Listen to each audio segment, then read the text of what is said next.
Ayan mga kababayan, muli ay andito naman ako sa Calaguas Island. Makikipagsapalaran naman muli sa ilalim ng dagat. At ito, sana may makita agad ako dito. Ganda ng bato. Hoy, ito, isang pitik agad ang unang-una kong natagpuan. Yari ka sa aking pitik ka.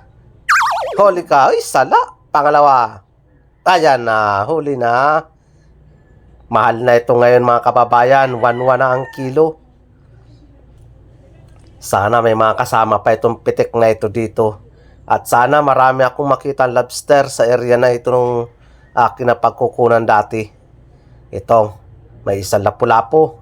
Yari ka sa akin. Sakpul ka dyan. Yun, tinamaan natin si lapu-lapu. Ang tapang ng lapu-lapong ito at nakaharap pa sa akin. Akala niya may ilaga niya yung aking pana. Nagkakamali ka, lapu-lapu. At ayun pa, may narinig pa akong manok sa area na ito. Yung pa, isa pa, bahala ka magparay-ingay dyan. Nakawala na naman yata yung manok ni Bicol ah. Uy, naroon pa, may isa pa. Isang mungit. Pwede na ito. Pambigay sa tabi. Yari ka sa akin. Sana magitik. Sapul ka. Ay, hindi nagitik. Pero okay lang yan. Isa pa. Yan pa. Nakawala ka ha. Dyan sa pangalawa. Nagitik na. Ibang klase itong mungit na ito. Napakasarap nito. Hindi siya napayat. Lagi lang yan mataba. Kaya lang napakamura niyan dito sa Calaguas. Kahit naman doon sa amin, sa lugar namin, ay mura talaga ito. 50 lang ang kilo. Ganda naman ang corals. Uy, ito na, sinasabi ko na. First time kong natagpuan ng isang lobster. Malaki kagad. Sana makuha ko ito. Susungkitin ko siya para lumabas. Bukang-bukang buntot. Kailangan magtiklop siya para hindi siya makapalag pag dampot ko. Tumiklop ka na. Hop, yun. Nasalo ko siya mga kababayan. Dumikit sa akin dibdib. Nahirapan ako mag-video. At wala akong para video. O ayan, dakad-dikit sa aking dibdib. Pero nasalo ko pa rin siya. O ayan na. Huhoy, 5 up. Ayos na ito. Kaya lang napakamura nito sa ngayon. 1,000 na lang ang kilo dito sa buyer namin sa Calaguas. Pero okay na yan. Pero pag dun sa beach, ang bilihan 1.8. Ito pa, may isang klaseng lapu-lapu. Sapul ka. Uhoy, nagitik. Ang ganda ng pagkakatama. Sentro talaga ang gitikan. Sana may kasama ito. Presyon lapu-lapu ito. Mahal. 250 ang kilo at ito pa may isang samaral. Yari ka. Sapul ka uli. Uhup. Hindi siya nagitik. Pero ang laking samaral. Lampas 1 kilo ito. Napakalaki niya. Sige. Sana lumabas na mga lobster. Tsagaan ko lang ito ng hanap dito at panilip at dahan-dahan ng langoy ang kailangan para walang malipasan. Ganda ng corals, pamutasan. Uhoy, yun ang sinasabi ko. Lobster na naman. Sana wag makawala. Hop, yun, nasalo. Ang ganda ng pagkakasalo ko dun. Mabuti at palapit sa akin yung ano niya. Yung abante na pati atras pala. Atras yung langoy niya ay kaya atras. Sana sunod-sunod akong makakita ng ganitong lobster. Nag-uumpisa na ang tagpo ko ng lobster. Talagang maganda talaga sa lugar na ito. Malalaki pati ang lobster dito. Matagal ko nang hindi ito napuntahan. Ito na. Sunod-sunod na talaga. Ang ganda ng pagkakasuksok ng isang ito. Sungkitin ko siya para lumabas. Whoop! Huwag mo akong takasan. Sana makuha ko.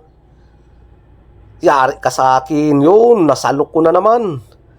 Talagang binas ako ngayon Talagang walang nakakawala. Laging palapit sa akin yung langoy nila kaya madali ko silang madampot. Sana may kasama pa ito. At sana swertehin ako ngayong gabi. Palagay ko suswertehin ako. Ito, may lapo-lapo pa. Yari ka sa akin. Sapul ka dyan. Yun, nagitik sila lapo-lapo. Ayos na ayos man talaga. Nagbibigay yata sa akin ng buwinas dito. Itong tilaok ng manok. Sige, magparatilaok ka lang dyan at ako'y binibinas. Ito pa, lobster na naman. Yan ang gusto ko. Sunod-sunod ng aking tagpo. Yari ka, uy. Naroon na. Naglusot sa kabila. Nahirapan lugod ako mag-video. Ayan na. Nadukot ko na din. Hohoy. Mga 5 up talaga ang aking nadadali. Ay, nadadali na. Nakukuha pala. Nadadali na pati ang sa aking nasasabi. Sa bagay, ganun din yun. Ibig sabihin, nadadali o nakukuha. Sige, labas-labas na kayo dyan. Kung nasa na. Uy, ito. Chinilas. Pwede na ito, pang-ulam. Sapul ka dyan. Malaki-laki ang chinilas na ito. Sana may makuha ko ang kabaak nito na chinilas. Masarap ito sa lutong gata na may kalamansi. Ito pa. Whoop. May isang kanuping. Sipat. Sapul ka dyan. Uy, nagitik yata. Siya na nga, nagitik.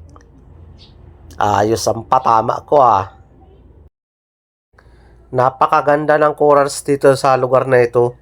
Tapos malinis na siya. Wala na yung mga lumot. Ito, may surahan. Nakatalikod. Yari ka. Sapul ka dyan. Itinago niya yung ulo niya para hindi matamaan. Baliwala lang yan kung sa katawan. Ayaw niya magpatama sa ulo. Dinabali daw sa katawan. Wag tayong kaseryoso. Kailangan may kaunting patawa tayo. Talagang ganito ang ugali ko. Di ako seryosong tao. Ito pa. Mayroon pa nakatago. Lobster na naman. Sigurado na ito. Hop. Hala. Maliit pa.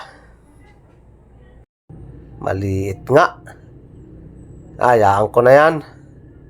Di ko yan kukunin para lumaki pa. Bale, ito nakuha naming isda mga kababayan. Kaunti lang. Pero ayos na yan. Yan, papakita ko yung lugar ng aking dinideliveran. Ito yung tinatawag namin baryo. Pinakasentro ng baryo. Kaunti lang yung aking pantimbang. Pero makakabili na rin yan bigas kahit na ilang kilo. At papakita ko nga pala yung nakuha ko lobster. Ayan. Bumawi ako sa lobster. Marami-rami talaga. Yung iba dyan, hindi ko na na-video mga kababayan. Yung karamihan dyan, talagang 5 up. At shout out nga pala kay Telmo family from Indang Cavite. Higit sa lahat, shout out sa mga silent viewers ko dyan. Sana po lagi ninyo akong suportahan sa aking YouTube channel para rin po sa aking pamilya.